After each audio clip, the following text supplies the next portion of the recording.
आगे बढ़ते हैं और बात करते हैं अब उत्तर प्रदेश की, जहां 9 सीटों पर उपचुनाव को लेकर यूपी में पोस्टर वॉर लगातार जारी है। रविवार को बीजेपी ने एसपी के खिलाफ 2 पोस्टर सोशल मीडिया पर पोस्ट किए हैं। अब समाजवादी पार्टी की तरफ से एक नया पोस्टर लगाया गया है। लखनऊ में एसपी ऑफिस के बाहर लगे पोस्टर में यह लिखा गया है कि अली भी है, बजरंग बली भी है। ये पोस्टर एसपी प्रवक्ता अभिषेक वाजपेयी ने लगवाया है और अखंड प्रताप शाही इस खबर पर ज्यादा जानकारी के साथ हमारे साथ जुड़े हुए हैं। अखंड, एक के बाद एक पोस्टर वॉर उत्तर प्रदेश में देखने को मिल रहे हैं। क्या 18 तारीख 19 तारीख तक यही पोस्टर्स हमें देखने को मिलेंगे? रैलियों में तो आरोप प्रत्यारोप की राजनीति देखने को मिल रही है, लेकिन यूपी का अपना ही पॉलिटिकल सिस्टम है और यूपी की अपनी पॉलिटिक्स करने का तरीका है। बड़े बड़े पोस्टर के साथ आरोप प्रत्यारोप सभी पार्टियों की तरफ से यहाँ पर लगाए जा रहे हैं। क्या मायने हैं इसके? बिल्कुल, पोस्टर वार से एक चुनावी माहौल तो तैयार हो ही गया है। और हालांकि लखनऊ में चुनाव नहीं है, लखनऊ की किसी विधानसभा सीट पे चुनाव नहीं है। ये 9 सीटें जो हैं वो अलग अलग क्षेत्रों में हैं। पश्चिमी उत्तर प्रदेश में भी हैं, अवध क्षेत्र में केवल कटहरी आती है, वो सीट पे है। और इसके अलावा सीसामऊ है कानपुर में, और बाकी जो सीटें हैं वो पूर्वांचल की सीटें हैं। तो इन सारे चीज़ों के बावजूद जिस तरीके से समाजवादी पार्टी और जिस तरीके से अब बीएसपी की भी एंट्री हो गई, उसके पहले कांग्रेस भले ही चुनाव न लड़ रही हो, लेकिन कांग्रेस के नेताओं की तरफ से कुछ पोस्टर्स जारी किए जा रहे हैं और बीजेपी लगातार पोस्टर वार में तो शामिल है ही। तो इन सारी चीज़ों को अगर देखा जाए तो 4 बड़ी पार्टियां जो उत्तर प्रदेश में अपना वजूद रखती हैं, चाहे वो सत्ता में हो या विपक्ष में, तो वो लगातार पोस्टर वार के जरिए अपने एक विपक्षी को या अपने अपोजिशन को घेरने की कोशिश में लगी रह रही हैं। क्योंकि ये पूरा मामला इस बार अगर देखा जाए तो लोकसभा चुनावों के बाद जिस तरीके से हरियाणा के चुनाव हुए, हरियाणा के चुनाव में मुख्यमंत्री योगी आदित्यनाथ ने बटेंगे तो कटेंगे का नारा दिया था, उस नारे का असर माना जा रहा है कि बीजेपी की अप्रत्याशित जीत हुई।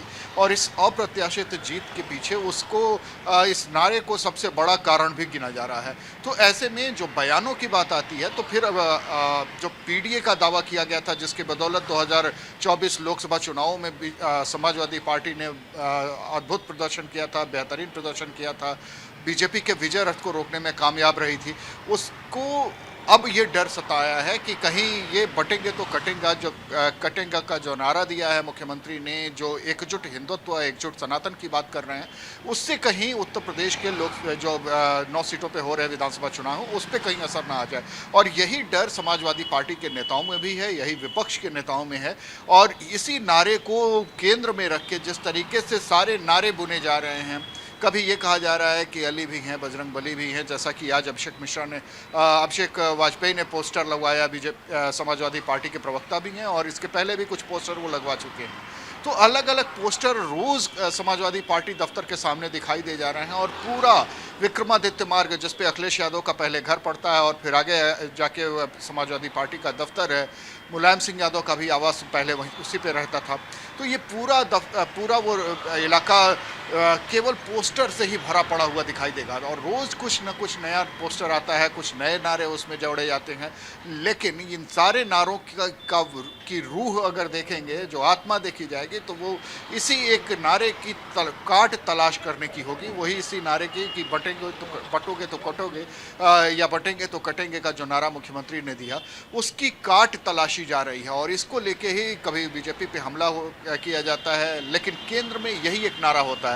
तो पोस्टर वार में अगर देखा जाए तो सबसे अहम चीज़ जो समझ में आती है वो एक नारा है। और दूसरी चीज़ ये कि सभी पार्टियां अब इसमें शामिल हो रही हैं। ये ज़रूर है कि समाजवादी पार्टी और बीजेपी में आमने सामने की टक्कर दिखाई दे रही है और समाजवादी पार्टी के नेता अब लोकसभा चुनावों के बाद से ज़्यादा उत्साहित हैं और उन्हें यह उम्मीद है कि उनका जो पीडीए का नारा है समाजवादी पार्टी की तरफ से जो दिया जा रहा है, वो एकजुट हिंदुत्व पे भारी पड़ जाएगा। और इसी की कोशिश में नए नए नारे, नए नए जुमले, नए नए पोस्टर लगातार चर्चा में आ रहे हैं और अपनी जगह बनाते हुए दिखाई दे रहे हैं। ये एक अखंड बड़ी स्ट्रैटेजी के तौर पर इसको देखा जा रहा है, जहां पर एक वक्त हुआ करता था जब नारे और स्लोगन्स दिए जाते थे, लेकिन अब जो मैं देख पा रही हूँ इन पोस्टर्स में, उसमें सिर्फ कटाक्ष और कटाक्ष ही है, 2-3 शब्दों में, ताकि जनता के दिमाग में ये वर्ड रजिस्टर भी हो जाए। जीतेंगे तो लूटेंगे, बटेंगे तो कटेंगे, इस तरह की बयानबाजी की लोगों की आम भाषा में उनके मुंह पर चढ़ जाए। इस तरह की स्ट्रैटेजी दोनों ही पार्टियां अपनाते हुए नजर आ रही हैं।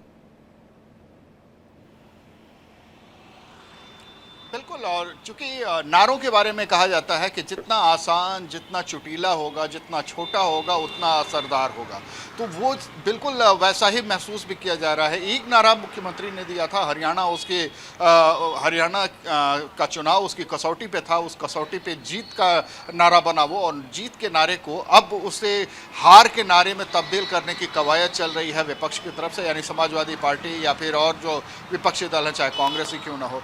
इंडिया गठबंधन में चूंकि इस बार इंडिया गठबंधन खुले तौर पे अगर देखा जाए तो उसमें दरारें महसूस हो रही हैं, चाहे वो उत्तर प्रदेश चुनाव की बात कर ली जाए, जो मौजूदा चुनाव है 9 सीटों का विधानसभा का, उनमें इन सभी उपचुनावों में समाजवादी पार्टी ही अकेले कंटेस्ट कर रही है। इसमें कहीं भी कांग्रेस गायब, कहीं भी कांग्रेस नहीं है। वैसे ऐसे में ही समाजवादी पार्टी को उम्मीद थी कि महाराष्ट्र में उसे ज़रूर कुछ सीटें मिल जाएंगी इंडिया गठबंधन के तहत, लेकिन इंडिया गठबंधन से वहां उन्हें बाहर का रास्ता दिखा दिया गया, उनके साथ कोई समझौता नहीं किया गया, कोई सीटों की साझेदारी नहीं हुई।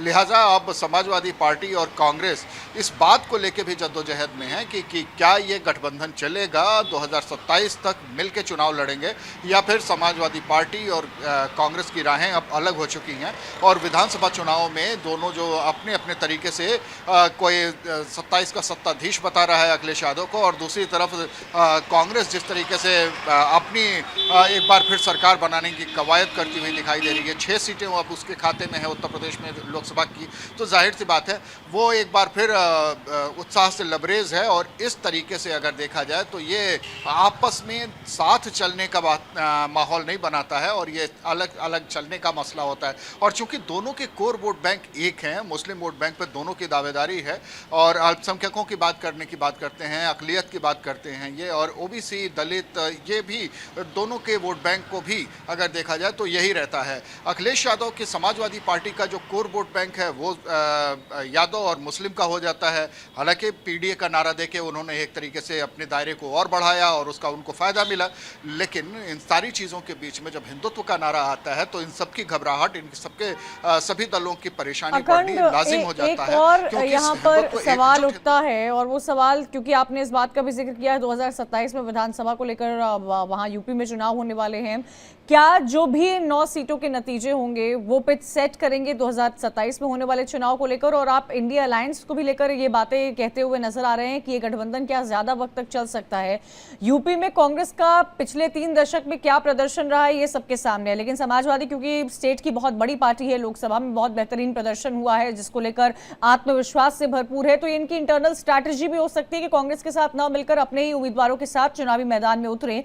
क्या समर्थन रहा है? सवाल जवाब कई किए गए हैं। हरियाणा में भी इनको लेकर सवाल हुआ, महाराष्ट्र में भी इनको लेकर सवाल हुआ, लेकिन क्या स्थिति बनेगी और बदलेगी ये तो वक्त बताएगा। लेकिन इन सब के बीच में जो भी नतीजे रहते हैं इन 9 सीटों पर, क्या वो दिशा कहीं ना कहीं आने वाले चुनाव की तय करते हुए नजर आएंगे 2027 की? देखिए 2027 में वक्त बहुत है, अभी 2 साल के लगभग वक्त बाकी है, और इन 2 सालों में बहुत कुछ बदलना है। तब तक गंगा में बहुत पानी बह जाएगा, और ये उम्मीद है कि जिस तरीके से नारे आज जो गढ़े जा रहे हैं, ये शायद आगे चल के वो नारे जिंदा भी न रहें, वजूद में भी ना रहें। लेकिन इन सारी चीज़ों के बीच में जो महसूस किया जा रहा है कि 2027 से पहले गठबंधन, इंडिया गठबंधन में समाजवादी पार्टी और कांग्रेस का साथ बना रहेगा, इस पे संशय बनना शुरू हो गया है, क्योंकि ये लिटमस टेस्ट माना जा रहा है। बिल्कुल ठीक पूछा आपने, ये सवाल बड़ा है कि इसका क्या असर 2027 तक दिखाई देगा इन उपचुनावों का। तो इन 9 सीटों का उपचुनावों का जो असर है वो निश्चित तौर से दिखाई देगा आने वाले समय में। 2027 में जीत हो या हार हो, जिसके भी खाते में जीत जाएगी निश्चित तौर से वो उत्साह से लबरेज हो जाएगा, और उसके सामने सीधे सीधे एक तरीके से कहा जाए तो 2 कदम आगे वो बढ़ता हुआ दिखाई देगा कि वो बिल्कुल करीब पहुँच चुका है 2027 के। लेकिन इन सारी चीज़ों के बीच में ये समझना ज़रूरी है कि इन सारे माहौल में जो लड़ाई है, आमने सामने की जो लड़ाई है, वो 2 ही पार्टियों की बड़ी पार्टियों के बीच में अभी फिलहाल सिमटती दिखाई दे रही है, और वो है कांग्रेस, वो है समाजवादी पार्टी और बीजेपी जहां अपने एकजुट सनातन को आगे लेके चलती हुई दिखाई दे रही है। विकास का उसका मॉडल है, बड़ा 10 सालों का उसके पास कार्यकाल होगा। जब 27 की बात अगर हम करते हैं तो 10 सालों का मुख्यमंत्री योगी आदित्यनाथ का कार्यकाल होगा। योगी आदित्यनाथ का कद कितना बड़ा हो गया है ये बताने की ज़रूरत नहीं है। आज राजनीति में कहीं भी वो किसी भी प्रदेश में चले जाते हैं, सबसे ज़्यादा उनके जनसभाओं की डिमांड होती है। सबसे ज़्यादा, चाहे वो दक्षिण की तरफ चले जाएं, चाहे वो पश्चिम बंगाल में चले जाएं, चाहे वो मध्य प्रदेश चले जाएं, हरियाणा चले जाएं, राजस्थान चले जाएं, किसी भी प्रदेश में वो जाते हैं तो उनके जनसभाओं की सबसे ज़्यादा डिमांड उनके लिए आती है। प्रधानमंत्री नरेंद्र मोदी के बाद वो दूसरे सबसे बड़ा चेहरा बन के उभरे हैं जो बड़ी जीत, बड़े स्टार प्रचारक के तौर पर जिनको पसंद किया जाता है। ऐसे में जब टकराहट होगी तो अखिलेश यादव और सीधे सीधे मुख्यमंत्री योगी आदित्यनाथ के बीच में अगर होगी तो निश्चित तौर पर ये जंग बहुत दिलचस्प हो जाएगी। और यहाँ पे फिर साथ छूटने और साथ जुड़ने की बात अगर आती है तो समाजवादी पार्टी के साथ साथ, क्योंकि अपने सामने वजूद की लड़ाई लड़ रही है कांग्रेस, और कांग्रेस को उम्मीद है कि जिस तरीके से 6 सीटें उसके खाते में आ गई इंडिया गठबंधन के जरिए, तो ऐसी चीज़ें बार बार नहीं होंगी, क्योंकि ये दोनों के ही साझा वोट बैंक हैं। और जब विधानसभा की लड़ाई होगी तो वो लोकसभा जैसी आसान नहीं होगी। विधानसभा की लड़ाई बिल्कुल अलग हो जाएगी। हर सीट पे एक अलग समीकरण होता है और उस समीकरण के मुताबिक उसके लिए काडर खड़ा करना होगा। और काडर खड़ा करने की बात आएगी तो कांग्रेस के पास अभी भी ये बहुत बड़ा सवाल है कि क्या उसका काडर रह गया।